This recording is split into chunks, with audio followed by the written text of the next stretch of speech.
उस केस में हम डिस्ट्रिक्ट कोर्ट में हमने अपील किया है और आज हम उस पे सुनवाई होगी ऐसा हमें लगता है। कहने का मतलब है कि जो हमारी एप्लीकेशन संडे को जो हमने लोअर कोर्ट में मूव की थी कि ये केस एक अत्यंत हीनस और ग्रीवियस केस है और इसमें आरोपी जुवेनाइल जो है इसको एडल्ट की तरह ट्राई किया जाए, जो कि लॉ में प्रावधान है, उसकी एप्लीकेशन जो लोअर कोर्ट ने डिसअलाउ किया था उसके विरुद्ध हम अपील में गए हैं और हमें विश्वास है कि उसमें हमें फेवरेबल ऑर्डर मिलेगा। जो दूसरा केस दाखिल हुआ था फादर पे और पब्स के मैनेजर्स और मैनेजमेंट पे, उसमें टोटल 5 लोगों के विरुद्ध वो गुना दाखिल हुआ था। 3 आरोपियों को कल अरेस्ट किया गया था, उनको आज कोर्ट में प्रोड्यूस किया जाएगा। बाकी जो 2 आरोपी, जो उसके फादर और एक और आरोपी को आज ताबे में लिया गया है, उनको पुनः लाया जा रहा है। उनको कल आज फॉर्मेलिटीज कंप्लीट करके उनको कल कोर्ट में प्रोड्यूस किया जाएगा। सर, जो आरोप लग रहा है इस केस में कि आप कह रहे हैं कि स्ट्रिंजेंट एक्शन शुरू से ही ली पुलिस, लेकिन लापरवाही का कहीं ना कहीं एक इस प्रकार की जो संभ्रम लोगों में निर्माण हो रही है कि पुलिस ने कुछ ढीला ढाला कार्रवाई किया, इसमें कोई किसी प्रकार का तथ्य नहीं है।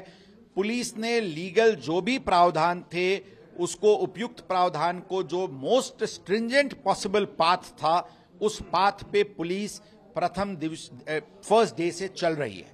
ये जरूर है कि लोअर कोर्ट ने हमारे दोनों एप्लीकेशंस को डिसअलाउ करके आरोपी को बेल दिया था, जो जनता को मान्य नहीं है, प्रेस को मान्य नहीं है और इक्वली हमें भी मान्य नहीं है।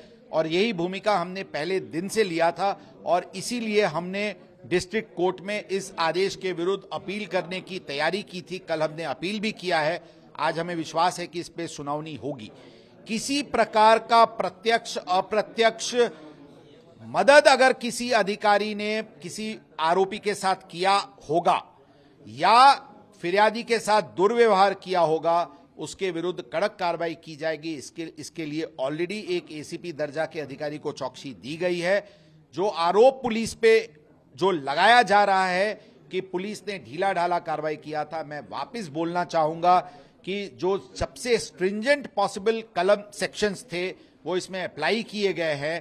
कोई भी लीगल एक्सपर्ट्स अगर इसमें हमें कोई इससे ज्यादा स्ट्रिंजेंट पाथ अगर हमको सजेस्ट कर सकता है तो मैं इस डिबेट के लिए किसी भी प्लेटफॉर्म पे तैयार हूं। सर, इसके अलावा गाड़ी को लेकर जो सवाल है, बैंगलोर की रजिस्टर्ड गाड़ी थी, उसको लेकर भी आपने टीमें भेजी हैं, उसकी उस तरफ भी जांच हो रही है?